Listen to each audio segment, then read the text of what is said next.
চিকিৎসা আমাদের মৌলিক অধিকার, কিন্তু দেখেন দেশের কি অবস্থা। হাসপাতালে সিট নাই, পর্যাপ্ত ডাক্তার নাই, রোগী শুয়ে আছে ফ্লোরে, চিকিৎসার কোনো পরিবেশ নাই। অথচ ওইদিকে দেখেন আমাদের নেতারা একটু জোরে কাশি দিলেই চলে যায় বিদেশে।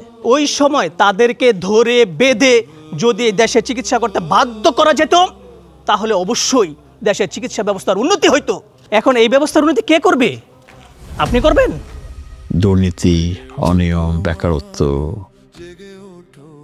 অসংখ্য সমস্যায় জর্জরিত এই ছোট্ট জনপদটি। এবং এখানে আমরা দেখেছি অনেক হেভিওয়েট প্রার্থীরা এসেছে এমপি হয়ে, বা প্রকৃত অর্থে তারা দোহান আওয়ামীর জন্য দৃষ্টিনন্দন তেমন কাঙ্ক্ষিত কিছুই করেনি, যার ফলে সমস্যা পাহাড় শুধু জমে উঠেছে। আপনাদেরকে সাথে নিয়েই আমার তীব্র প্রত্যাশা, তীব্র প্রত্যয়, তীব্র অঙ্গীকার, এই সমস্যাগুলো আমি একে একে দূর করব। মানুষ তুমি অধিকার বুঝে নাও, যোগ্য তোমার নেতাকে খুঁজে নাও, যে নেতার মাঝে সততার আলো পাও, যে নেতা তোমার প্রিয়জন হোক চাও। তোমার হাতেই আগামীর নিশান, তোমার কণ্ঠে সম্ভাবনার গান। যে মাটির বুকে শহীদের খুন মাখা, যে মাটির বুকে সিজদার দাগ আঁকা, সেই মাটির তরে দাঁড়াও আবার আজ। ভুলে যেও না তোমাতেই তাকিয়ে সমাজ।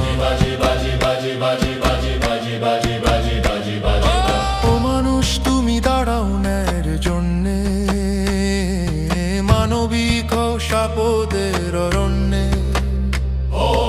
আজ যদি তুমি হেরে যাও এই কণে, কি দেবে জবাব নিজেই নিজের মনে।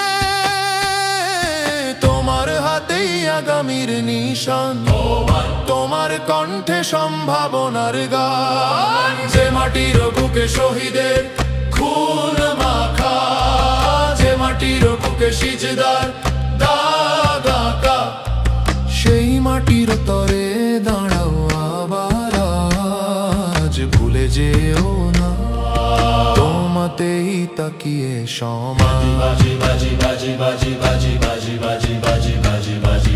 জেগে ওঠো মানুষ, জেগে ওঠো আজ, ভুলে যেও না গড়তে হবে একটি নতুন সূর্যোদয়ের জন্য, একটি ন্যায়ের বাংলাদেশ করার জন্য ভোট দিন ব্যারিস্টার নজরুল ইসলামকে।